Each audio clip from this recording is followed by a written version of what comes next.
God creates the heavens and the earth in 6 days.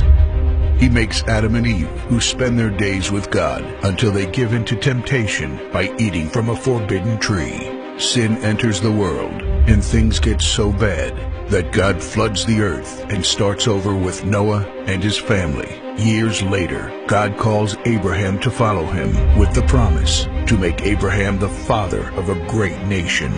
Abraham obeys, and God gives him a son, Isaac.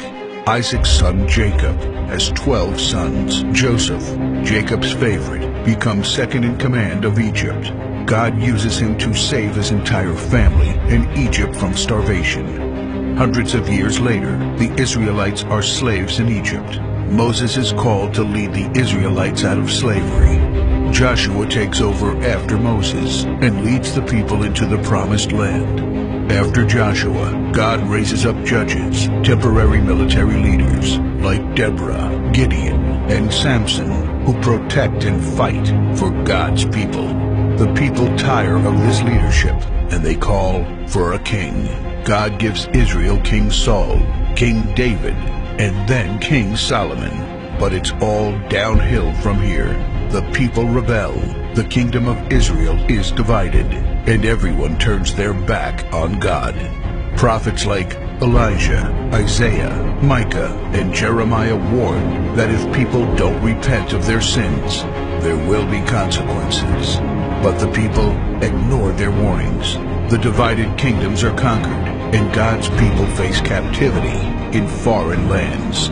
People like Daniel show great courage and stand up for God when no one else does. Some of the exiled people return to the promised land, but for 400 years, God is silent. No prophets, no miracles, and no angel visitations. But then, the silence is broken when Jesus is born. He lives a perfect life, teaches truth, and performs miracles, proving He is God. He shows us the full extent of God's love by taking our place and dying on the cross for our sin. He is placed in a grave, but 3 days later, Jesus rises again, conquering sin and death. His followers travel the world, sharing the good news of His love and starting churches. We now are part of this story, and we have the chance to change the world and share His love, because one day He will crack open the sky and He will return.